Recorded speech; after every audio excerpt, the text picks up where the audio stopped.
Hi, and welcome to this month's Platterful tutorial. We will be starting with our manchego, so go ahead and take that out of the wrapper. You'll notice this comes in a really nice wedge, and on both sides you'll see that the rind is still there, so we will be cutting that off. But for this one, we are just going to cut it into slices about 1/4 of an inch thick, and then we'll use the different wedges to make really cool placements on our board.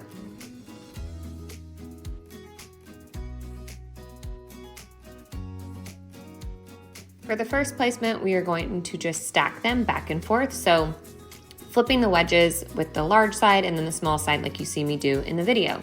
This creates a really nice visual impact on your board. For the second placement, we are going to have them sticking up and straight out. So this is a really cool way to showcase the cheese and have it look a little bit different than just your normal block cheese or cube cheese on your board. Up next, we're gonna do the dill Havarti from Cheese Brothers. So go ahead and take that out of the wrapper. This one, pretty simple. It's in this nice round shape, so we are just going to cut it into slices like a pizza or a pie.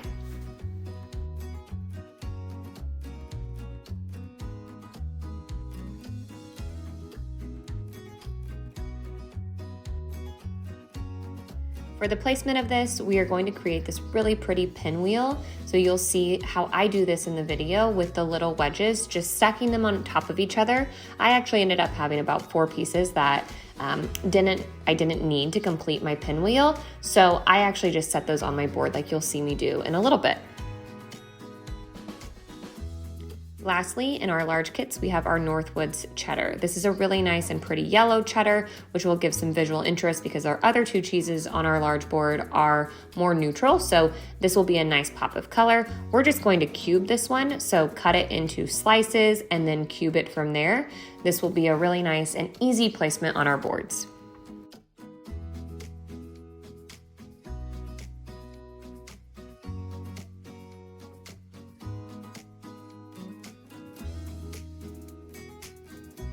Up first for our meats, we have the Coro Snack Pack. What's really great about this one is that you get the 2 different flavors of sliced salami within the one product. So I'm really excited to introduce you guys to this brand.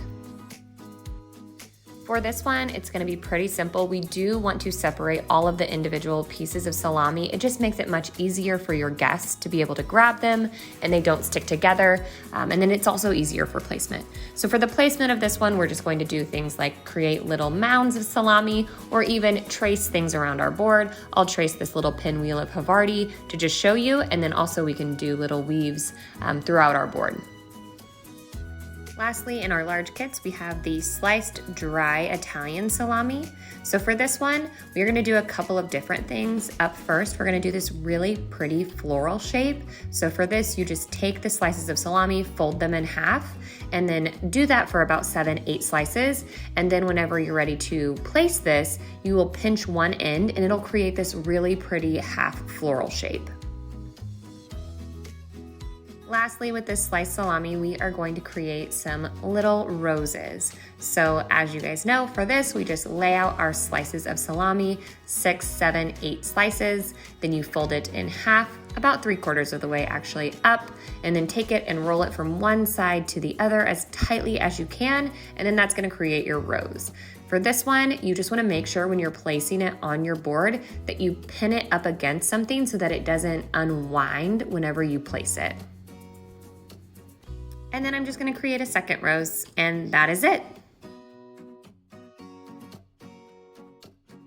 Okay, and now you can watch me build the boards. Up first, we'll do the standard, followed by the large. So if you got the large kit, you can go ahead and skip about 1.5 minutes forward, and you'll see me build the large.